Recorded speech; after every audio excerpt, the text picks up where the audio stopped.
اور اللہ ایسے ناہنجاروں کو، ایسے نافرمانوں کو زبردستی ہدایت نہیں دیتا. Go and wait. یہ ہے وہ محبت. یا ایھا الذین آمنوا ان من ازواجکم واولادکم عدوا لکم فاحذروہ. البتہ من کہا ہے، سب ایسے نہیں ہوتے. حضرت خدیجہ بھی تو تھی نا، وہ تو ہر مرحلے پر معاون تھی حضور کی. بیویاں ایسی بھی ہوتی ہیں، اللہ تعالیٰ عطا فرما دے جس کو فرما دے. اولاد ایسی بھی ہوتی ہے جو والدین کے لیے ایسٹ بن جائے، صدقہ جاریہ بن جائے. عام قاعدہ کیا ہے، عام قانون کیا ہے کہ ان کی محبت، انہیں اچھے سے اچھا کھلانا ہے، اچھے سے اچھا پہنانا ہے، تعلیم اعلیٰ کرانی ہے، امریکن اسکول میں داخل کرنا ہے. جائز ذرائع سے ممکن نہیں ہے، حرام سے کماؤ. مارے گئے، برباد ہو گئے. حضور نے فرمایا سب سے بڑا بدبخت وہ ہے جو دوسروں کی دنیا بنانے کے لیے اپنی آخرت برباد کر.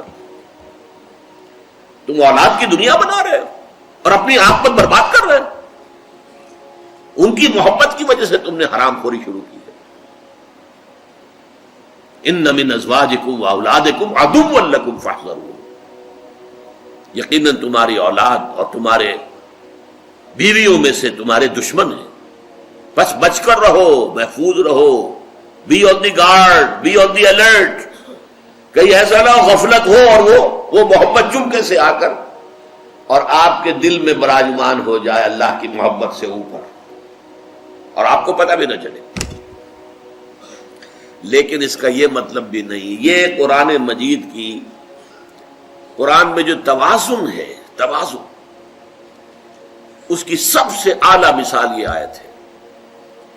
ایک طرف بیوی اور اولاد کو دشمن قرار دیا جا رہا، دوسری طرف وَإِن تَعْفُوا وَتَصْفَحُوا وَتَغْفِرُوا فَإِنَّ اللَّهَ غَفُورٌ رَحِيمٌ.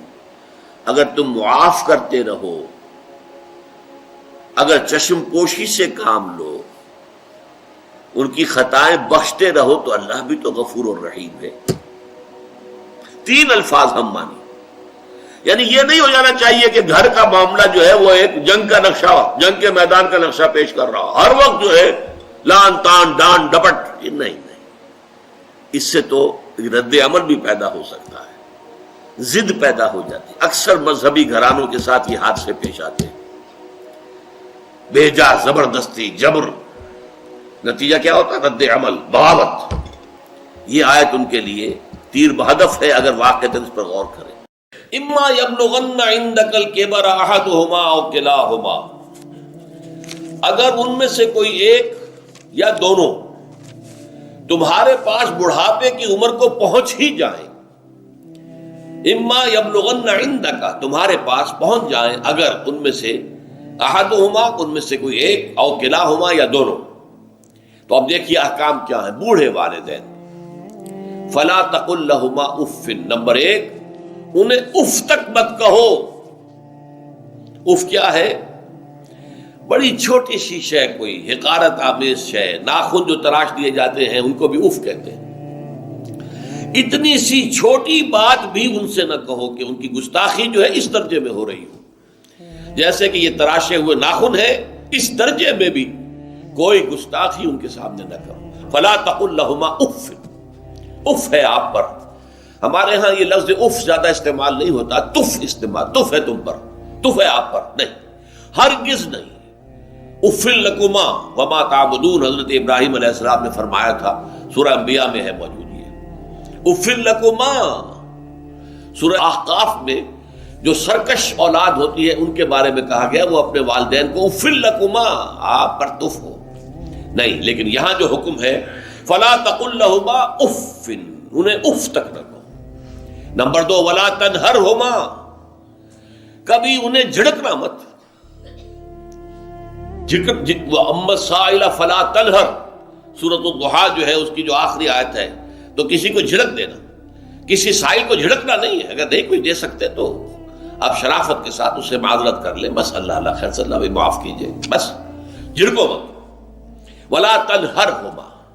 نمبر تین، وَقُلْ لَهُمَا قَوْلًا كَرِيمًا، ان کے ساتھ گفتگو کرو بڑے ادب کے ساتھ. ان کا احترام ملحوظ رکھتے ہوئے بات کرو، لیکن یہ ہے کہ اس کے اندر احترام ملحوظ ہونا چاہیے، ادب ملحوظ رہنا چاہیے، ایسا نہ ہو کہ ان کے دل کو ٹھیس لگے۔ یہی ہے وہ جو بچہ سا تھا ہماری گود میں کھیلتا تھا، اس کی نجاستیں ہم صاف کرتے تھے، اس کو دودھ ہم پلاتے تھے، اس کو چلنا ہم نے انگلی پکڑ پکڑ کر، آج کل تو خیر اور بہت سی چیزیں ایجاد ہو گئی ہیں، واکرز ہیں اور کیا کیا ہے، لیکن پہلے کیا ہوتا تھا، والدین ہی انگلی پکڑ کر چلایا کرتے تھے اور چلانا سکھاتے تھے۔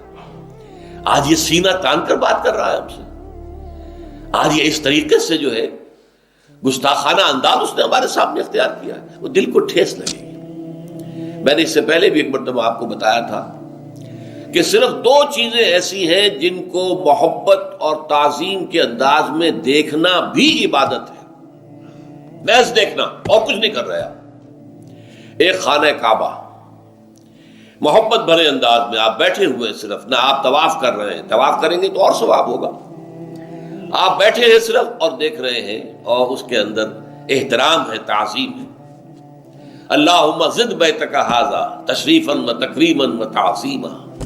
آج جو بھی آج کل جو لوگ، اب تو خیر ٹھیک ہے بات وہاں سے آگے نکل گئی ہے، مینا میں پہنچ گئے ہوں گے لوگ، کل تو حج ہو جائے گا انشاءاللہ، لیکن جو حاجی بھی یہ دعا مسنون ہے کہ جب بھی وہ مسجد حرام کے اندر داخل ہوتا ہے اور پہلی مرتبہ نگاہ پڑتی ہے خانہ کعبہ پر، تو فوراً اللہم رب ھذہ البیت زد بیتک ھذا تشریفا و تکریما و تعظیما۔ اے اللہ اپنے اس گھر کو، اس کی عزت، اس کی تکریم، اس کی تعظیم، اس کے اندر اور اضافہ کرتا چلا جائے۔ تو یہ انسان اگر صرف خانہ کعبہ کو بیٹھ کر دیکھتا رہے تب بھی عبادت ہے، ثواب ہے۔ اور اسی طرح بوڑھے والدین کو محبت بھری نگاہ سے دیکھنا، یہ بھی موجب ثواب ہے کہ دل جو ہے ان کو کہیں کوئی آئینہ قلب جو ہے ان کے احساسات کو ٹھیس نہ پہنچے، اس کا لحاظ رکھنا۔ اما یبلغن عندک الکبر احدہما او کلاہما فلا تقل لہما اف ولا تنہرہما وقل لہما قولا کریما واخفض لہما جناح الذل من الرحمہ۔ اور ان دونوں کے سامنے اپنے کندھوں کو شفقت کے ساتھ، ادب کے ساتھ جھکا کر رکھو۔ یہ جو ابھی میں نے چند الفاظ کہے تھے کہ سینہ تان کر بات کرنا، یہ ایک انداز ہوتا ہے بات کرنے کا۔ ایک یہ ہے کہ آپ بات کر رہے ہیں والدین سے، والدہ سے، والد سے، لیکن جھکے ہوئے، کندھے جھکائے ہوئے۔ اب یہ بھی دو ہی باتیں ہیں، یا والدین کے سامنے کندھے جھکانے ہیں، یا پھر حضور سے کہا گیا ہے اے نبی آپ اہل ایمان کے لیے وخفض جناحک للمؤمنین، یہ مومن جو ایمان لائے ہیں ہمارے نیک بندے ہم پر، چاہے وہ غریب ہیں، فقیر ہیں، چاہے وہ غلام ہیں، مسکین ہیں، آپ اپنے کندھے ان کے سامنے جھکائیے۔ یہ بہت بڑی بات ہے جو کہی گئی ہے محمد الرسول اللہ صلی اللہ علیہ وسلم سے۔ آپ ان کے سامنے وخفض جناحک للمؤمنین، اہل ایمان کے لیے اپنے کندھے جھکائیے، جھکا کر رکھیے، ان کا احترام کیجیے۔ حالانکہ اصل احترام تو حضور کا ہے، وہ تو جب ہم پڑھیں گے سورہ حجرات تو جا کے معلوم ہوگا کہ کس درجے احترام ملحوظ رہنا چاہیے حضور کا صلی اللہ علیہ وسلم۔ لیکن یہاں نوٹ کیجئے وَخْفِضْ لَهُمَا جَنَاحَ الذُّلِّ مِنَ الرَّحْمَةِ، اور اس سب کے بعد بھی وَقُلْ رَبِّ ارْحَمْهُمَا كَمَا رَبَّيَانِي صَغِيرًا، اور یہ دعا کرتے رہا کرو اے رب ہمارے ان دونوں پر، میرے والدین پر رحمت فرما، رحم کر، جیسے کہ انہوں نے مجھے پالا پوسا جبکہ میں چھوٹا سا تھا۔ اب دیکھیے یہاں لفظ کیا آیا، ربیانی، رب، اللہ تعالیٰ رب ہے حقیقی، وہ ہے اصل میں پالن ہار، ساری چیزیں اس کی پیدا کردہ ہے۔ ماں باپ کے دل میں بھی محبت اور شفقت تو اسی نے ڈالی ہے، ماں کی چھاتیوں میں دودھ تو اسی نے بنایا، پیدا کیا ہے، تو اصل رب تو وہ ہے۔ لیکن اس کی ربوبیت کا ظہور جو ہو رہا ہے عالم واقعہ میں، عالم مادی میں، وہ والدین کی ربوبیت ہے۔ والدین پال رہے ہیں، پوس رہے ہیں، اپنی راتوں کی نیندیں حرام کرتے ہیں، بچے کو تکلیف ہے تو والدین نہیں سو سکتے، کوئی اور معاملہ ہے تو اس ظاہر بات ہے کہ ان کا آرام چین بالکل حرام ہو جاتا۔ یہ ہے در حقیقت اب ان کا بدلہ کیا چکا سکتا ہے آدمی؟ میں نے بار عرض کیا ہے کہ شکر جو ہے وہ شکر کا تقاضا یہ ہے کہ انسان حق ادا کرنے کی کوشش کرے. حل جزاء الاحسان الا الاحسان. کسی نے آپ کے ساتھ بھلائی کی ہے تو آپ کو بھی اس کے ساتھ بھلائی کرنی چاہیے. لیکن والدین نے جو بھلائی تمہارے ساتھ کی ہے تم اس کا بدلہ کیا دے سکتے ہو؟ اگر تم نے ان کے بڑھاپے میں خبر گیری کر بھی لی تب بھی وہ بدلہ نہیں ہو سکتا کہ جو انہوں نے تمہارے وجود میں آنے اور تمہارے لیے جو مشقتیں جھیلی ہیں، جو ایثار کیا ہے، جو قربانیاں دی ہیں تمہیں پالنے پوسنے کے لیے، اس کا بدلہ نہیں ہو سکتا. اس کا بدلہ ایک ہی ہے، اور وہ کیا ہے؟ اللہ سے دعا کیا کرو وَقُلْ رَبِّ ارْحَمْهُمَا كَمَا رَبَّيَانِي صَغِيرًا. پروردگار ان دونوں پر رحم فرما، رحمت نازل فرما، ان کی مغفرت فرما، ان کے درجات بلند کر، ان کی غلطیوں سے درگزر فرما، ان کے گناہوں کو بخش دے، ان کی غلطیوں سے چشم پوشی اختیار فرما پروردگار. اور یہ در حقیقت میں تجھ سے درخواست کیوں کر رہا ہوں کہ مجھ پر ان کے احسان کا بہت بڑا بوجھ ہے، ان کے احسانات کا بدلہ میں نہیں چکا سکتا. وَقُلْ رَبِّ ارْحَمْهُمَا كَمَا رَبَّيَانِي صَغِيرًا.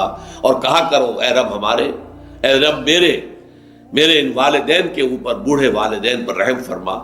اور ظاہر بات ہے کہ یہ سلسلہ جو ہے یہ صرف زندگی کا نہیں ہے، ان کے انتقال کے بعد بھی رب ارحمہما کما ربیانی صغیرا، رب اغفر لی ولوالدی وارحمہما کما ربیانی صغیرا. یہ آپ کی نمازوں کے ساتھ دعاؤں میں مستقل دعا ہو جانی چاہیے کہ اے پروردگار مجھے بھی بخشش فرما دے، مجھے بھی بخش دیجو، اور پھر میرے والدین کو بھی بخش دیجو، اور ان پر رحمت نازل کیجو جیسے کہ اس نے مجھے پالا پوسا تھا جبکہ میں چھوٹا سا تھا. وَقُلْ رَبِّ ارْحَمْهُمَا كَمَا رَبَّيَانِي صَغِيرًا. ابھی اس مضمون کا ایک اہم حصہ باقی ہے، اور وہ کیا ہے کہ والدین میں سے والدہ کا مقام جو ہے وہ 3 گنا زیادہ ہے. آج 40 نووی کی جو حدیث ہم پڑھ رہے ہیں اس میں غصے کی ممانعت ہے، شدت کے ساتھ، تکرار کے ساتھ. اس کے لیے تمہیداً میں نے سورہ آل عمران کی 2 آیات آپ کو سنائی ہیں. وہاں ارشاد ہوتا ہے وَسَارِعُوا إِلَىٰ مَغْفِرَةٍ مِّن رَبِّكُمْ. اے مسلمانوں دوڑ لگا دو اور آگے سے آگے نکلنے کی کوشش کرو. مسارعت کے معنی ہوں گے تیز دوڑنے میں ایک دوسرے کے ساتھ مقابلہ کرتے ہوئے آگے نکلنے کی کوشش. سارعوا الی مغفرۃ من ربکم، اپنے رب کی مغفرت کی طرف دوڑو اور دوڑ میں مقابلہ کرو، ایک دوسرے سے آگے نکلنے کی کوشش کرو. وجنت، اور اس جنت کی طرف دوڑ لگاؤ، عرضها السماوات والارض، جس کا پھیلاؤ آسمانوں اور زمین جتنا ہے. اعدت للمتقین، وہ تیار کی گئی ہے، سجائی گئی ہے، اسے پورے اہتمام کے ساتھ تیار کیا گیا ہے اہل تقویٰ کے لیے. ان اہل تقویٰ کے کچھ اوصاف کیا ہیں؟ الذین ينفقون فی السراء والضراء، وہ لوگ کہ جو خرچ کرتے ہیں، مراد ہے اللہ کی راہ میں. اور اللہ کی راہ میں خرچ کرنے کی 2 مدیں ہیں. اللہ کی رضا کے لیے اس کے بندوں میں سے جو محتاج ہوں، جن کو کوئی ضرورت لاحق ہو، ان کی مدد کرنا، یتیم ہوں، بیوائیں ہوں، مسکین ہوں، کوئی قرض تلے دب گئے ہوں، وہ سب کے سب اس میں آ جائیں گے. لہذا دوسری مد کیا ہے؟ وہ ہے اللہ کے دین کے لیے خرچ کرنا، دین کی تعلیم و تعلم کا کوئی نظام بنانا، پھر یہ کہ دین کو دوسروں تک پہنچانا. اس کے لیے سارے ذرائع جو بھی کسی زمانے میں ابلاغ کے موجود ہوں ان سب کو استعمال کرنا، اس کے لیے خرچ درکار ہے. بہرحال میں اس عرض کر رہا تھا کہ یہ 2 مدیں ہیں خرچ کرنے کی. الذین ينفقون فی السراء والضراء، مسرت کی حالت میں آدمی کے پاس کافی ہے، غنی ہے تب خرچ کر رہا ہے تو ظاہر بات ہے اس حالت میں طبیعت پر اتنا بوجھ نہیں ہوتا خرچ کرنے میں، لیکن خود تنگی محسوس کر رہا ہو پھر خرچ کرے، یہ گویا کہ اس سے اگلا ایک قدم ہے، ضرع ہے، تکلیف کے اندر بھی ہو تو خرچ کرے۔ والکاظمین الغیظ، اور وہ لوگ جو اپنے غصے کو پی جانے والے ہوں، والعافین عن الناس، اور غصہ ظاہر بات ہے آتا ہے کسی شخص کی کسی غلطی پر، کسی خطا پر، یا وہ اس نے آپ کے ساتھ کوئی زیادتی کی ہے، تبھی تو غصہ آئے گا نا۔ لہذا غصے کو تو پی جاؤ اور لوگوں کو معاف کرو، والعافین عن الناس۔ یہ دو کام در حقیقت ایک ہی کام کے دو رخ ہیں، کہ غصہ آیا ہے تو اسے پی جاؤ، اور جس شخص نے بھی تم پر زیادتی کی ہے، تمہارے خیال میں زیادتی کی ہے، ہو سکتا ہے وہ اپنی جگہ پر صحیح ہو، لیکن یہ کہ بہرحال تمہیں غصہ آیا ہے، اس غصے کو پی جاؤ اور اسے معاف کر دو۔ واللہ یحب المحسنین، اور ظاہر بات ہے کہ اللہ تعالیٰ کو تو ایسے محسنین ہی پسند ہے۔ اب یہاں بھی نوٹ کر لیجئے وہی درجہ احسان جو ہم پڑھ چکے ہیں بڑی تفصیل سے، حدیث جبرائیل کے حوالے سے گفتگو شروع ہوئی تھی، بعد میں پھر بھی مختلف مواقع پر گفتگو آتی رہی ہے، اور اگلی حدیث میں پھر آ رہی ہے۔ احسان کسے کہتے ہیں؟ تو اللہ تعالیٰ کو ایسے محسن جو اپنے اس دین کو خوبصورت بنا لے، دین ان کا جو ہے اور دینی زندگی ان کی جو ہے وہ دل کو لبھانے والی ہو، وہ لوگوں کو پسند آنے والی ہو، بلکہ یہ کہ اس کے اندر جو ہے وہ حسن جو ہے دل آویزی پیدا ہو جائے۔ تو اس آیت کے حوالے سے میں آج پھر حدیث آپ کو سنا رہا ہوں۔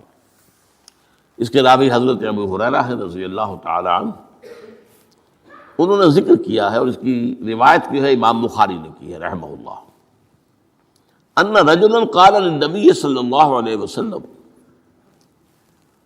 ایک شخص نے حضور صلی اللہ علیہ وسلم سے عرض کیا، اوصنی، حضور مجھے کچھ وصیت فرمائیے۔ اوصا یوسی ایصاء، وصیت کرنا، وصا یوصی توصیتاً، اس کے معنی بھی وہی ہے۔ وصا یوصی کے معنی ہو جائیں گے تدریجاً، مسلسل وصیت کرتے رہنا، نصیحت کرتے رہنا۔ اور ایک ہے ایک مرتبہ آپ نے ایک بات کہہ دی ہے، اوصنی، مجھے وصیت فرمائیے، مجھے نصیحت فرمائیے۔ قال لا تغضب، آپ نے ایک ہی بات فرمائی، غصہ نہ کیا کرو، مغلوب الغضب نہ ہو جایا کرو، کہ غصہ آئے اور تم پر چھا جائے، تمہارے اوپر اپنا غلبہ کر دے۔ فردد مرارا، اب اس شخص کے دل میں شاید کوئی اور بات تھی، اس نے پھر پوچھا، اوصنی حضور، بس کیجیے وصیت مجھے۔ آپ نے پھر فرمایا لا تغضب، پھر پوچھا، وہ تکرار کرتا رہا اور حضور نے بھی ہر مرتبہ وہی بات کہی۔ اب اس سے اندازہ ہو جاتا ہے کہ یہ بات کتنی اہم ہے۔ تب پہلی بات تو میں آپ کو یہ بتا دوں کہ غصہ آ جانا کوئی غیر فطری بات نہیں ہے، غصہ اللہ تعالیٰ نے انسان میں رکھا ہوا ہے۔ البتہ غصے کے اعتبار سے حضرت حسن، غالباً حسن بصری رحمہ اللہ، ان کا ایک قول بڑا حکیمانہ ہے، بہت حکیمانہ ہے۔ وہ فرماتے ہیں کہ ایک انسان تو وہ ہوتا ہے جو پورا انسان ہوتا ہے، مکمل انسان ہوتا ہے، ایک ہوتا ہے نصف رجل، آدھا انسان، وہ انسانیت کے معیار پر پورا نہیں اترتا، ہاں نصف تک آ جاتا ہے۔ اور ایک انسان ہوتا ہے لیس برجل، وہ انسان ہوتا ہی نہیں، وہ حیوان ہوتا ہے۔ پورا انسان وہ ہے جسے غصہ دیر میں آئے اور جلدی رفع ہو جائے،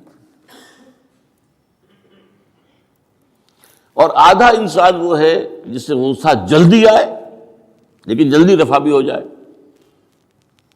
یا دیر میں آئے تو دیر میں رفع ہو، یہ دونوں برابر ہو جائیں گے۔ جلدی غصہ آیا جلدی ہی ختم بھی ہو گیا، دیر میں آیا دیر لگا دی جانے میں بھی۔ اور جو شخص سرے سے انسانیت کا مستحق ہی نہیں کہ اسے انسان مانا جائے، اسے غصہ جلدی آ جائے اور دیر میں جائے، تو وہ اصل میں پھر انسان نہیں ہے، وہ اخلاقی اعتبار سے پورا انسان کہلانے کا مستحق نہیں ہے۔ تو غضب کے اعتبار سے یہ 3 درجے جو ہے وہ سامنے رہنے چاہیے۔ پھر مزاجوں کی بات بھی ہوتی ہے۔ اللہ تعالیٰ نے مختلف مزاج بنائے ہیں۔ بعض طبائع کے اندر جمال کا عنصر زیادہ ہوتا ہے، جمالی شخصیت، خوبصورت شخصیت طبعاً۔ بعض جلالی مزاج کے لوگ ہوتے ہیں، یہ ہمارے بزرگوں میں بھی ہوتا ہے، دیندار لوگوں میں بھی ہوتا ہے، یہاں تک کہ نبیوں میں بھی ہے۔ حضرت موسیٰ علیہ السلام جلالی طبیعت کے آدمی تھے۔ آپ کو معلوم ہے ان کے واقعات تو ہمارے سامنے ہیں جو قرآن میں موجود ہیں، کہ ایک قبطی کا اور ایک اسرائیلی کا جھگڑا ہو رہا تھا، اس اسرائیلی نے مدد مانگی تو حضرت موسیٰ نے ایک مکہ لگایا ہے اس قبطی کو اور اس کی جان نکال دی۔ تو ان کے غضب کا، ان کی جلالی طبیعت کا یہ عالم ہے۔ اور اس کا سب سے بڑا نقشہ جو قرآن مجید میں آتا ہے کہ جب اللہ تعالیٰ نے جب ہجرت ہو گئی اور مصر سے حضرت موسیٰ علیہ السلام اپنی قوم کو لے کر، بنی اسرائیل کو لے کر نکل آئے، دریا یا سمندر بھی اللہ نے پار کرا دیا، سمندر کو یا دریا کو پھاڑ کر، اس کے بعد وہ مرحلہ آیا کہ انہیں اب شریعت دی جائے، اس لیے کہ اصل میں ہجرت کے بعد پھر شریعت آتی ہے۔ ہجرت سے پہلے کا وقت جو ہے وہ تو ایک کشاکش کے اندر گزرتا ہے، جیسے کہ 12 برس حضور کے مکے میں ہیں، ایک کشاکش ہے جسے ہم عام طور پر کشمکش کہہ دیتے ہیں، ایک سٹرگل ہے، اس میں مصیبتیں ہیں، تکلیفیں ہیں، ماریں کھائی جا رہی ہیں وغیرہ وغیرہ۔ تو ابھی کسی تفصیلی شریعت کے لیے جانے کا موقع نہیں تھا۔ نماز بھی جا کر 5 وقتہ جو ہے وہ سن 1190 میں فرض ہوئی ہے، یعنی آپ سمجھئے کہ ہجرت سے 1-1.5 سال پہلے۔ اس کے علاوہ زکوٰۃ کا کوئی نظام ابھی باقاعدہ کہ یہ اتنے میں سے اتنا کوئی نہیں۔ ہاں عام طور پر لفظ زکوٰۃ استعمال ہوا ہے، اپنے مال کو پاک کرو، پاک کرتے رہا کرو، مال میں سے صدقہ خیرات نکالتے رہا کرو، اس سے وہ مال پاک ہو جاتا ہے۔ تو اسی طریقے سے جو ہجرت آئی حضور پر، جو ہجرت کے بعد شریعت نازل ہوئی مدینہ منورہ میں، اور دورہ ترجمہ قرآن میں یہ بات واضح میں کر دیا کرتا ہوں کہ اس شریعت کا بلو پرنٹ جو ہے، یہ لفظ آپ میں سے بہت سے حضرات جانتے ہوں گے، کوئی عمارت بنانی ہو تو اس کا جو نقشہ بنتا ہے پہلا وہ ایک نیلے کاغذ پر بنتا ہے، بلو پرنٹ۔ تو بلو پرنٹ جو ہے اس شریعت محمدی علیہ صاحب الصلاۃ والسلام کا، وہ سورہ بقرہ میں تیار ہو گیا۔ پھر اس میں جو تفاصیل کے اور پورے جو خد و خال آئے ہیں وہ پھر سورہ نساء اور سورہ مائدہ اس کی تکمیل کی صورت۔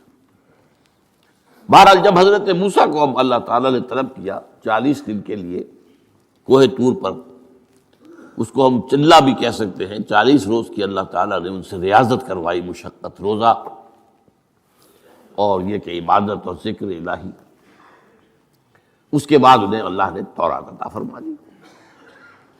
اس میں آپ کو یاد آ جانا چاہیے حضور سے بھی قرآن مجید کے نزول سے قبل اسی طرح کا معاملہ غار حرا میں آپ کی جو خلوت گزینی ہوتی تھی، اور وہاں پر جو بھی آپ اب کیا عبادات کرتے تھے یہ ہمیں معلوم نہیں ہے، لیکن یہ ہے کہ عام طور پر جو محدثین نے کہا ہے کان صفت تعبدہ فی غار حرا التفکر بالاعتبار، غور و فکر کرتے تھے یہ کائنات کیا ہے، کیا اس کا نظام ہے، یہ معاشرہ ہمارا کدھر جا رہا ہے، یہ خرابیاں کیوں بڑھ رہی ہیں، یہ کیوں انسان کا خون کرتا ہے، یہ کیا بات ہے، یہ کیا وجہ ہے کہ کچھ لوگ بھوکے مر رہے ہیں اور کچھ لوگ جو ہے ان کے پاس بہت دولت جمع ہو گئی، یہ غور و فکر جو ہے تو یہ آپ کا رہا ہے بہرحال۔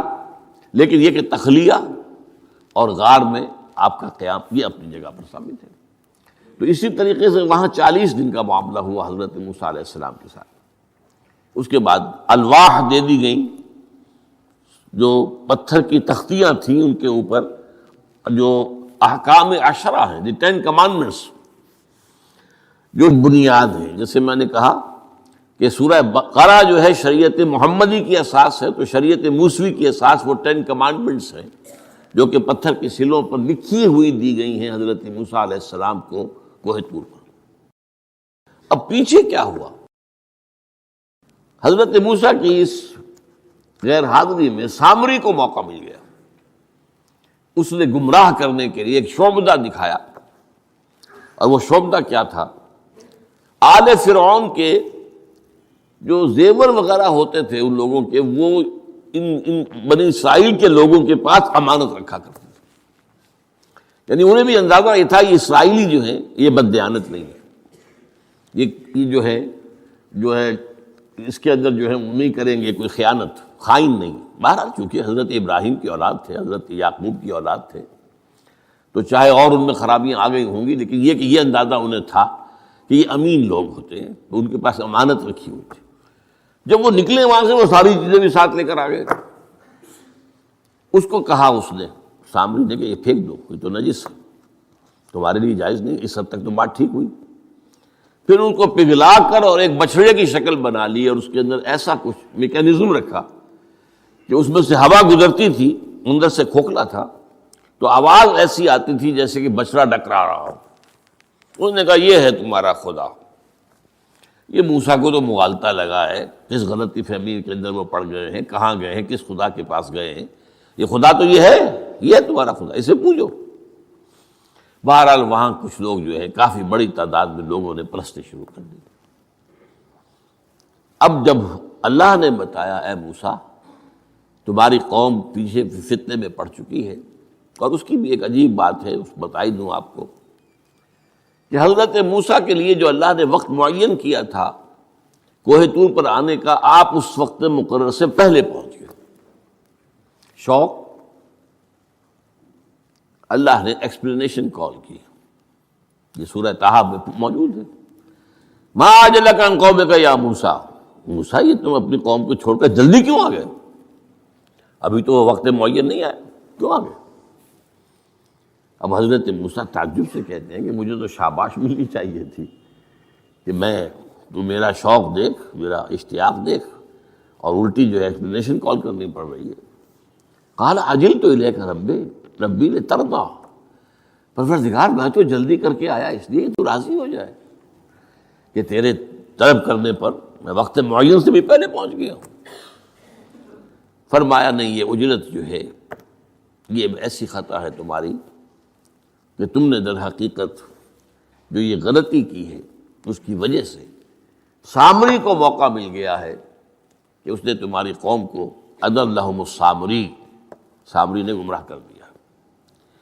یہ خبر پا کر اب حضرت موسیٰ علیہ السلام جب آئے ہیں واپس اپنی قوم، اس کے لیے جو الفاظ آئے ہیں یہ سورہ اعراف کے اندر ہے. فلما رجع موسیٰ الی قومہ غضبان اسفا. یہ غضبان، یہ غضب کی ایک انتہائی شکل ہے. اس وزن پر عربی زبان میں جو الفاظ آتے ہیں وہ کسی شے کی شدت کو ظاہر کرتے ہیں. انا جوعان، میں بھوک سے مرا جا رہا ہوں. انا عطشان، میں پیاس سے مرا جا رہا ہوں. اسی طرح رحمان، جس میں رحم جو ہے وہ ٹھاٹھے مارتے سمندر کے مانند ہے. تو اس وزن پر جو الفاظ آتے ہیں اسی وجہ سے غضبان، تو میں کہہ رہا تھا یہ ہے جلالی طبیعت حضرت موسیٰ علیہ السلام کی، کہ انہیں جب یہ اندازہ ہوا کہ میری قوم کے کچھ لوگ جو ہیں وہ اس طریقے سے گمراہ ہو گئے، مشرک ہو گئے. وہ شرک بھی جلی شرک، خفی شرک نہیں، باقاعدہ ایک پرستش جو ہے ہو رہی ہے ایک بچڑے کی، اسے خدا مانا جا رہا ہے. اسفا، بہت ہی متاسف. اب یہ دو الفاظ آ گئے، غضبان اسفا، ایک جانب غضبناک اور دوسری طرف انتہائی افسوس اور رنج کی کیفیت. چنانچہ وہاں آ کر جو الفاظ قرآن مجید میں آئے ہیں اسی جلالی طبیعت کا مظہر. وَأَلْقَى الْأَلْوَاحَ، وہ جو لے کر آئے تھے تختیاں وہ تو آپ نے ڈال دی. وَأَخَذَ بِرَأْسِ أَخِيهِ يَجُرُّهُ إِلَيْهِ، اپنے بھائی حضرت ہارون کا سر پکڑ کر، بلکہ داڑھی کے بعد پکڑ کر اور پیشانی کے بعد پکڑ کر گھسیٹا. یہ تم نے کیا کیا؟ میں تمہیں خلیفہ بنا کر گیا تھا یہاں، تمہارے ہوتے ہوئے اور یہ کام ہو گیا. تم کیوں نہ میرے پیچھے آ گئے مجھے بتانے کے لیے؟ بہرحال چونکہ خلیفہ بنا کر گئے تھے، انہیں رہنا تو وہاں تھا، لیکن انہوں نے کہا کہ مجھے اندیشہ یہ ہوا کہ آپ یہ کہیں گے کہ تم نے بنی اسرائیل میں تفرقہ پیدا کر دیا، اس لیے میں نے برداشت کیا. کیا کر روکتا رہا میں، لیکن یہ کہ میں نے ان کے درمیان جو ہے کوئی بہت بڑا قدم نہیں اٹھایا، لیکن بہرحال اس کے بعد جو قدم اٹھایا گیا وہاں پر وہ فیصلہ کیا گیا کہ 12 قبیلوں میں سے ہر قبیلے کے جتنے لوگوں نے یہ شرک کیا ہے اسی قبیلے کے لوگ جو توحید پر قائم رہے ہیں وہ اپنے بھائیوں کو قتل کریں اور ذبح کریں۔ تو تورات کی روایت کے مطابق 70,000 یہودی قتل ہوا، اور یہیں سے قتل مرتد کی سزا اسلام میں یہ قتل ہے۔ یہ سب بات لوگ کہتے ہیں جو منکرین حدیث ہیں آج کل اور روشن خیال ہیں، اور جو اپنی روشن خیالی کا جو سند لینا چاہتے ہیں مغرب سے، تو مغرب کا تصور تو یہ ہے کہ یہ انسانی حقوق میں سے ہے۔ ایک مسلمان ہے، اسے اگر عیسائیت پسند آ گئی عیسائی ہو جائے، اس کا حق ہے، وہ کوئی مجرم تو نہیں۔ یہ تمہاری شریعت میں یہ کہ قتل کر دیا جائے، یہ تو در حقیقت جو بنیادی حقوق ہے انسان کے اس کے خلاف ہے۔ اسی طریقے سے ایک مرد اور ایک عورت رضامندی سے زنا کرتے ہیں، آپ کو کیا اعتراض ہے؟ یہ ان کا حق ہے۔ ہاں، مائنر نہ ہو، چھوٹے نہ ہو، نابالغ سے زنا نہ کیا گیا ہو، جبر نہ کیا جائے۔ جبر کریں گے تو مجرم ہو جائیں گے، لیکن اگر رضا کے ساتھ باہمی رضامندی سے وہ کرتے ہیں زنا تو کوئی جرم نہیں ہے، ان کی مرضی ہے۔ تو یہ سارا تصور جو ہے حقوق انسانی کا، جس طرح کا ایک مبالغہ آمیز تصور دنیا میں ہو گیا ہے، اس کی روح سے ہمارے ہاں بھی جو لوگ ہیں جو انہی کو ماڈل بنا رہے ہیں اب، تو وہ کہتے ہیں کہ جناب قرآن میں کہاں ہے مرتد کی سزا، اس طرح قرآن میں کہاں رجم کی سزا۔ تو یہ جان لیجئے کہ یہ دونوں سزائیں حضور نے اپنی سنت کے ذریعے سے نافذ کی ہیں، لیکن اخذ کی ہیں تورات سے۔ ظاہر بات ہے کہ حضور سے پہلے جو شریعت موسوی تھی وہ لاگو تھی، یہودیوں کے لیے شریعت موسوی تھی، آج تک بھی ہے۔ عیسائیوں کے لیے بھی حضرت مسیح یہی کہہ کر گئے تھے کہ یہ نہ سمجھنا کہ شریعت موسوی کو ختم کرنے آیا ہوں میں۔ Law of Moses, don't think I have come to destroy law. This law of Moses will be applicable to you. وہ تو سینٹ پال نے ختم کیا، اور آج کی عیسائیت جو ہے یہ عجیب مذہب ہے جس میں کوئی قانون ہے ہی نہیں۔ لیکن یہ کہ اسلام میں بہرحال انسانی حقوق کی بھی حدود ہیں، ان حدود کے اندر انسانی حقوق ہوں گے۔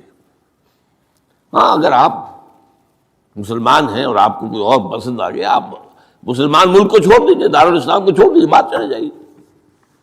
لیکن یہ ہے کہ دارالاسلام میں رہتے ہوئے آپ کو اختیار نہیں ہے۔ اس کی وجہ ہے کیونکہ اسلامی ریاست کی بنیاد ایک نظریے پر ہے، وہ نسل پر نہیں ہے، وہ رنگ پر نہیں ہے، وہ زبان پر نہیں ہے، نظریے پر۔ نظریے کو کمزور کر دینے والی شے یہ ہے کہ لوگ سازش کر کے ایک وقت میں ایمان لائیں اور پھر مرتد ہو جائیں تاکہ اسلام کی ہوا اکھڑ جائے۔ اور اس کا معاملہ سورہ آل عمران ہی کے اندر موجود ہے کہ وقالت طائفۃ من اہل الکتاب آمنوا بالذی انزل علی الذین آمنوا وجہ النہار واکفروا آخرہ لعلہم یرجعون۔ دیکھو بھائی، یہ جو بڑی دھاک بیٹھ گئی ہے اسلام کی اور ایمان کی، جو شخص ایمان لے آتا ہے چاہے اسے انگاروں پر ڈال دیا جائے وہ ایمان کو نہیں چھوڑتا۔ تو یہ ایک ساکھ ہو گئی، ایک گڈ ول ہے ایمان کی، ایک ساکھ۔ جو چاہو کر لو، اس کو قتل کر دیا۔ ابو جہل نے حضرت سمیہ اور حضرت یاسر رضی اللہ تعالیٰ عنہما دونوں کو قتل کر دیا۔ انہوں نے کلمہ کفر زبان سے نکالنا پسند نہیں کیا، حالانکہ اجازت ہے جان بچانے کے لیے، ایمان دل میں قائم رہے، زبان سے کلمہ کفر کہہ دیا جائے، صرف جان بچانے کے لیے جائز ہے، اجازت ہے۔ چنانچہ حضرت سمیہ اور حضرت یاسر کے بیٹے عمار نے جان بچانے کے لیے کلمہ کفر کہا، اور پھر ان پر شدید پشیمانی طاری ہوئی، لیکن حضور نے انہیں اطمینان دلایا کہ نہیں، اس کی بھی اجازت ہے۔ باقی جو مقام تمہارے والدین نے حاصل کیا وہ تو بہت مقام ہے، لیکن وہ عظیمت اپنی جگہ، یہ رخصت بھی اپنی جگہ، دین کا ایک حصہ ہے۔ بہرحال سازش کیا کی؟ آمنوا بالذی انزل علی الذین آمنوا وجہ النہار، ایسے کرو کہ صبح کے وقت تو ایمان لے آؤ، اے لوگو، اے مسلمانوں، جو کتاب تم پر نازل ہوئی ہم بھی ایمان لاتے ہیں، ہم بھی مومن ہو گئے۔ دن بھر رہو، اب اس میں یہ اضافے میرے ہیں، ذرا حضور کے قریب رہو، صحبت قریب سے، تاکہ لوگ دیکھ لیں یہ دن بھر حضور کی صحبت میں رہے ہیں، قریب رہے ہیں، شام کو کافر ہو جاؤ، مرتد ہو جاؤ، یہ دیکھ لیا ہم نے، یہ تو دور کے ڈھول سہانے ہیں، ہم نے اندر جا کر دیکھ لیا، کوئی بات ہے ہی نہیں، کوئی خاص بات نہیں۔ اس سے کیا ہوگا؟ لعلہم یرجعون، کچھ نہ کچھ لوگ ضرور جو ہیں وہ متزلزل ہو جائیں گے۔ آخر سب لوگ تو برابر کے نہیں ہوتے، نہ ہر زن نست و نہ ہر مرد مرد، کمزور ایمان والے لوگ بھی تو تھے نا آخر، اور ان سے بھی نیچے منافقین بھی موجود تھے، لیکن کمزور ایمان والوں کے دل کے اندر بھی خدشہ پیدا ہوا ہوگا، وسوسہ اندازی کا شیطان کو موقع مل گیا کہ بھائی کوئی بات دیکھی ہوگی نا، انہوں نے بڑے بھلے لوگ تھے، بڑے اچھے لوگ تھے، بڑی نیک نیتی سے ایمان لائے تھے، اور حضور کی صحبت میں اور محفل کے اندر بڑے مؤدب ہو کر بیٹھے رہے تھے، بڑی توجہ سے انہوں نے حضور کا کلام سنا تھا، تو آخر کوئی بات تو ہوگی نا جو دیکھی ہے انہوں نے، تبھی تو وہ جو ہے وہ اسلام کو چھوڑ کر چلے گئے۔ اس فتنے کا سد باب کرنے کے لیے قانون بنا ہے، جو اسلام لائے دیکھ بھال کر لائے، اس لیے کہ ظاہر بات ہے کہ یہ تو اب ایک وادی، اس کے اندر قدم رکھنا ہے جس میں مشکلات بھی آئیں گی، تکالیف بھی آئیں گی، لیکن یہ کہ بہرحال اس سے رجوع کرنے کا پھر حق نہیں ہوگا۔ اسلام اگر چھوڑو گے تو قتل کیے جاؤ گے، یہ کنڈم کرنا اس کو شریعت اسلامی کے خلاف بغاوت ہے، قرآن میں نہیں ہے، لیکن از روئے قرآن تورات پر بھی لفظ قرآن کا اطلاق ہوتا ہے۔ چنانچہ مکے کے کفار اور مشرکین کا ایک قول نقل ہوا ہے، قالوا لن نؤمن بهذا القرآن والذی بین یدیہ، انہوں نے کہا نہ تو ہم اس قرآن پر ایمان لائیں گے جو محمد پیش کر رہے ہیں، اور نہ اس قرآن پر جو ان سے پہلے ہے۔ تو تورات کو بھی ایک معنی میں قرآن کا لفظ جو ہے اس کا اطلاق ہوتا ہے۔ تو حضور صلی اللہ علیہ وسلم نے یہ دو سزائیں جو ہیں، قتل مرتد اور رجم کی سزا بھی، ظاہر بات ہے قرآن میں نہیں ہے، ہم مانتے ہیں قرآن میں نہیں ہے، لیکن شریعت جو ہے وہ صرف قرآن پر مبنی نہیں ہے، بس یہ بات ایک اصول موٹی، شریعت کی دو بنیادیں مستحکم ہیں، مستقل ہیں، مستقل بالذات ہیں، انڈیپینڈنٹ آف ایچ ادر، کتاب اللہ و سنت رسول صلی اللہ علیہ وسلم، اللہ کی کتاب اور اللہ کے رسول کی سنت، صرف قرآن نہیں ہے۔ یہ اہل قرآن جو بھی کہلاتے ہوں، جن کو منکرین حدیث کہنا چاہیے، جو یہ قرآن مجید کو ہی سمجھتے ہیں کہ بس یہی بہت کافی ہے، اس کی پھر تعبیریں جو کرتے ہیں، ان میں سے دو آدمی بھی نماز پر متفق نہیں، نماز کتنی ہوں گی، نماز ہے بھی کہ نہیں، صلاۃ کے معنی نماز ہے بھی کہ نہیں متفق نہیں، کیسے ہوں گے؟ تو سنت رسول سے معین ہوا ہے، صلو کما رأیتمونی اصلی، نماز پڑھو جیسے مجھے دیکھتے ہو میں نماز پڑھتا ہوں، سارا معاملہ تو اس سے ہے۔ تو بہرحال اس اعتبار سے یہ جو میں نے آپ کو حضرت موسیٰ علیہ السلام کا معاملہ بتایا، تو اس میں میں ایک بات قائم کرنا چاہتا ہوں آپ کے ذہن میں، کہ غضب کب آتا ہے انسان کو، غصہ کب آتا ہے؟ کسی نہ کسی حمیت پر زد پڑتی ہے تو غصہ آتا ہے، یا تو حمیت ذات ہے، آپ نے محسوس کیا میری ذات کے اوپر جو ہے حملہ کیا گیا ہے، میری شہرت پر، میری عزت پر، لہذا غصہ آئے، یا یہ کہ میرے خاندان پر کوئی حرف لایا گیا ہے، بے حرمتی کی گئی ہے، یا میری قوم اور وطن پر، اور یا اللہ کے دین پر، تو اس میں حمیت دینی پر غصہ آنا یہ ظاہر بات ہے کہ مستثنیٰ ہو جائے گا ان غصوں سے جو حمیت ذاتی پر آیا ہے، یا حمیت عائلی پر آیا ہے، یا حمیت قومی و وطنی پر آیا ہے، لیکن یہ کہ اللہ کے دین کے معاملے میں غضبناک ہو جانا، اس میں ظاہر بات ہے کہ فرق پڑ جائے گا بنیادی طور پر۔ تو حضرت موسیٰ کا غصہ جو آیا ہے وہ اس پر آیا ہے کہ میری قوم، یہ وہ لوگ جنہوں نے 9 جو ہے معجزے وہ تم مصر کے اندر رہتے ہوئے دیکھے. وَلَقَدْ آتَيْنَا مُوسَىٰ 9 آیات بینات، سورہ بنی اسرائیل میں ہے. 9 معجزے، شروع میں 2 تھے، پھر آتے چلے گئے. اور پھر اتنے بڑے بڑے معجزے دیکھے. سب سے بڑا معجزہ سمندر کا پھٹ جانا، اور اسی سے رائے سینا کے اندر اس پڑاؤ جو ڈالا ہے کوہ طور پر، اس سے پہلے من و سلویٰ کا نزول ہوا ہوگا. ایک چٹان سے 12 جو ہے چشمے بھی پھوٹے ہیں. یہ سب کچھ دیکھا. تب حال یہ ہے اس کا. تو اس پر غصے کا آنا، غضبناک ہو جانا، یہ گویا کہ بالکل معقول ہے، قرین قیاس ہے. اس میں بھی ایک اور مثال ہے اللہ کے رسولوں میں سے. انہیں بھی حمیت دینی پر غضبناک ہوئے اور انہیں غصہ آیا شدید. وہ حضرت یونس علیہ السلام تھے. وَظَنُّونَ إِذْ ذَهَبَ مُغَاضِبًا وَظَنَّ أَن لَّن نَّقْدِرَ عَلَيْهِ. نینوا ایک شہر ہوتا تھا عراق کے شمال کے اندر. وہاں یہ بھیجے گئے تھے رسول بنا کر. انہوں نے دعوت دی، جو بھی تلقین، نصیحت، تبلیغ، حق ادا کر دیا. قوم ایمان نہیں لائی، کفر پر اڑی رہی. اس کے بعد یہ غضبناک ہو کر، اب یہ غضب جو ہے یہ دین کا غضب ہے، اپنی قوم کو چھوڑ کر چل دیے. لیکن یہاں ایک خطا ہو گئی ان سے. حضرت موسیٰ سے خطا کیا ہوئی تھی کہ وقت معین سے پہلے پہنچ گئے. فَإِنَّا قَدْ فَتَنَّا قَوْمَكَ مِن بَعْدِكَ، اس کی سزا مل گئی. یہاں غلطی کیا ہوئی کہ رسول جو قوم کی طرف بھیج دیا جائے، جس قوم کی طرف یا جس شہر کی طرف یا جس علاقے کی طرف، جب تک ایکسپریس پرمیشن اللہ کی نہ آ جائے، رسول جگہ چھوڑ کر نہیں جا سکتا.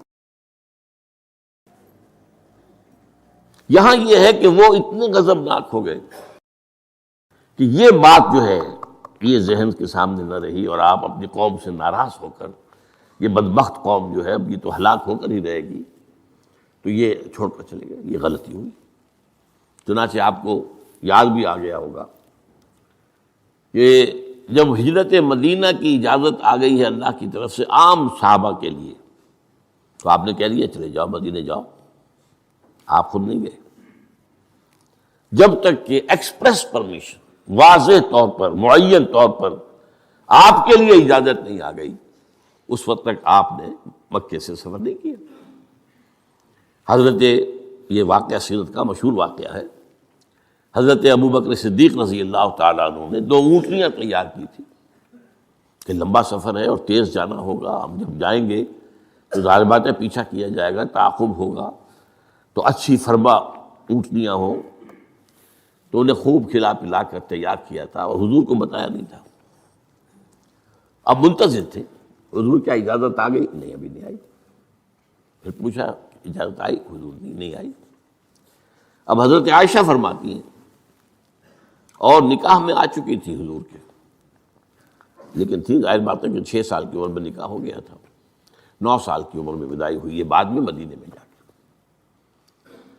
تو ان کی روایت ہے کہ ہم نے دیکھا کہ دوپہر کے وقت حضور چلے آ رہے، تشریف لا رہے. اب یہ بات بڑی غیر معمولی تھی. عرب میں یہ جو وقت ہے قیلولے کا، ظہر اور عصر کے درمیان، اس میں بازار بھی بند ہو جاتے ہیں، آفیسز بند ہو جاتے ہیں، اور یہ کہ کسی کے گھر آنا جانا، اللہ یہ کہ آپ کو کھانے پر بلایا ہو دوپہر کے بعد دوسری ہے، ایک آنا جانا نہیں ہوتا، وزٹ نہیں ہوتی. تو بڑے حیران ہوئے ہم. تو حضور نے اپنا ذرا چہرہ وغیرہ چھپایا ہوا بھی ہے اپنے رومال میں، تشریف لائے اور آ کر کہا کہ میں اندر آنا چاہتا ہوں. حضرت ابو بکر تشریف لائیے. یہ تو آپ کی، اب ظاہر بات ہے حضرت عائشہ سے نکاح تو ہو چکا تھا، وہ تو اب محرم تھی، یہاں کوئی نامحرم نہیں ہے، آپ آئیے. آ کر آپ نے کہا کہ ابو بکر اجازت آ گئی ہے. اب حضرت ابو بکر کی خوشی کا ٹھکانہ نہیں تھا. دل میں سوچتے تھے کہ اب مجھے شاباش ملے گی. عرض کیا حضور میں نے 2 اونٹنیاں تیار کر رکھی ہیں، خوب کھلا پلا کر فربا کیا ہے، تیار کیا ہے. حضور نے تھوڑا سا توقف فرمایا. اچھا، میں 1 اونٹنی میں استعمال کروں گا، لیکن میں اس کی قیمت ادا کروں گا. حضرت ابوبکر رو پڑے. کہ حضور کیا مجھ سے بھی مغایرت ہے؟ میں نے اپنے جان و مال میں سے کون سی چیز آپ سے بچا کر رکھی؟ سارا مال آپ پر خرچ کر چکا ہوں۔ آپ نے اشارہ کیا حضرت عائشہ کے بارے میں، تو ایک مرتبہ پوچھا ہے کہ وہ تو آپ کی بھتیجی ہے، کیسے آپ کے کا نکاح ہوگا؟ کہ وہ دینی معاملہ ہوتا ہے، تم میرے دینی بھائی ہو، یہ کوئی سلبی بھائی تو نہیں ہو۔ بس اتنا کہنے کی دیر تھی، بیٹی پیش کر دی۔ تو میں نے اپنی کون سی چیز کو آپ سے بچا کر رکھا؟ یہ ان کے الفاظ نہیں ہے، یہ میں ان کے جذبات کی تعبیر اپنے الفاظ میں کر رہا ہوں، لیکن یہ واقعہ میں آتا ہے کہ رو پڑے۔ تو بہرحال یہ جب تک ایکسپریس پرمیشن نہیں آتی اس وقت تک رسول نہیں جا سکتا۔ حضرت یونس چھوڑ کر چل دیے، وَظَنُّونِ الذَّهَبَ مُغَاضِبًا، مغاضب وہی غضبناک، تو اس کو اللہ تعالیٰ نے پکڑا، اس لیے کہ یہ غلطی ایسی تھی کہ جس کے اوپر پکڑ ہوگی۔ یہ تو کار رسالت کے اندر جو اس کی شرائط ہیں ان میں سے ایک شرط کے اندر کمی ہوئی ہے، لہذا پھر وہ آپ کو معلوم ہے کہ وہ مچھلی کے پیٹ میں گئے اور وہاں انہوں نے جو ہے لا الہ الا انت سبحانک انی کنت من الظالمین، تو آپ نے جو بھی وہ استغفار کیا ہے اللہ سے، پھر اللہ نے معاف کیا۔ پھر اس مچھلی نے، ویل مچھلی کوئی ہوگی جو شط العرب میں معلوم ہوتا ہے، شط العرب میں اس نے نگلا ہے، اور شط العرب یہ دونوں دریا جو ہیں فرات اور دجلہ جب عراق کے جنوب میں آ کر ایک ہو جاتے ہیں تو وہ تو گویا کہ ایک بڑا سا چھوٹا سا سمندر بن جاتا ہے، اتنا بڑا وہ شط العرب کہلاتا ہے۔ اس سے ہو کر پھر گلف میں آئے، اور گلف سے ہو کر کہیں مکران کے ساحل پر آ کر اگلا ہے اللہ کے حکم سے اس مچھلی نے حضرت علیہ السلام کو۔ اس پر ایک تحقیقی مضمون میثاق میں ایک زمانے میں شائع ہوا تھا، میں اب اس وقت کی تفصیل میں نہیں جا سکتا، کہ اس علاقے میں حضرت یونس علیہ السلام کو اور پھر وہ اس کے ساحل پر پڑے رہے۔ تو معلوم ہوا کہ یہاں پر غضبناک ہو جانا اگرچہ تھا حمیت دینی کی وجہ سے، لیکن وہاں بھی جو بنیاد ہے دین کی اور جو اس کے جو شرائط ہیں ان میں سے کسی کو کراس کرنے کی اجازت نہیں۔ اس میں سے اگر کسی رسول سے بھی ہوا ہے تو پھر یہ کہ اللہ تعالیٰ کی طرف سے گرفت ہوئی ہے۔ اور یہاں یہ نوٹ کرا دوں میں آپ کو، ہم جو مبالغے آمیزی کیا کرتے نعتوں کے اندر، اور آج کل انتہا ہوئی ہے ٹی وی کے اوپر، بعض چینلز کے اوپر نعتوں ہی نعتیں، نعتیں ہی نعتیں، نعتیں ہی نعتیں، پھر ان کے اندر جو مبالغے ہوتے ہیں۔ حضور نے فرمایا ہے مجھے یونس ابن متہ پر بھی فضیلت مت دو۔ اب یونس ابن متہ وہ ہیں واحد رسول جن سے کچھ خطا ہوئی ہے اور جس پر سزا ہوئی ہے، باقی اور رسولوں میں سے کسی کے ساتھ ایسی بات ثابت نہیں۔ خطا ہوئی ہے حضرت موسیٰ سے بھی، ما عجلک عن قومک یا موسیٰ، لیکن خطا جو ہے اس کی کوئی سزا حضرت موسیٰ کو نہیں ملی ہے۔ واحد رسول ہیں حضرت یونس علیہ السلام، الا قوم یونس، اور اس کا جو فائدہ پہنچا ہے، یہ جو آج کی جدید اکاؤنٹنگ ہے، debit and credit, Hare debit کے اگینسٹ کوئی انٹری برابر کی جو ہے کریڈٹ کی ہوگی، ہر کریڈٹ کے اگینسٹ ڈیبٹ کی ہوگی۔ یہ جو ڈیبٹ ہوا حضرت یونس کے خلاف، یہ کریڈٹ بن گیا قوم کے خلاف، قوم کے حق میں، کہ عذاب کے آثار شروع ہو گئے، جس کے بعد کے کسی قوم کے لیے دروازہ بند ہو جاتا ہے توبہ کا، جیسا کسی فرد کے لیے جب موت کے آثار شروع ہو جائیں اب توبہ کا دروازہ بند ہے۔ تو جب وہ عذاب کے آثار شروع ہو گئے، وہ قوم کو یاد آ گیا کہ یہ بات وہی ہو گئی جو یونس کہا کرتا تھا علیہ الصلوۃ والسلام۔ گھروں سے نکلے آئے، پوری قوم باہر آ گئی اور چیخ چیخ کر، رو رو کر، گر گرا کر اللہ سے معافیاں مانگی، دعائیں کی، تو اللہ نے ان پر سے عذاب ٹال دیا۔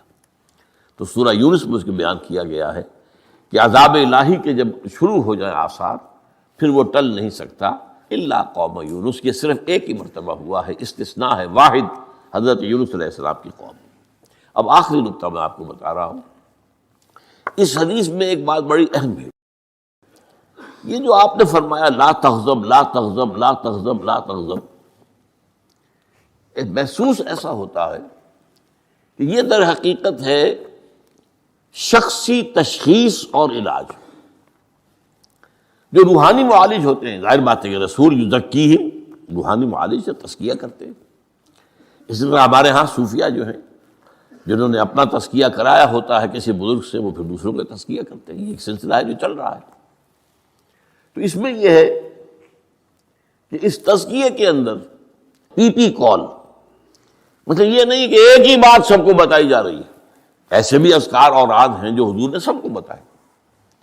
ہر نماز کے بعد بعض اذکار ہیں، اللہم اعنا علی ذکرک و شکرک و حسن عبادتک، ایک وہ ہے اللہ تعالیٰ کی حضور کی طرف سے کہ یہ پڑھا کرو، آپ پڑھا کرتے تھے، یہ سب کے لیے.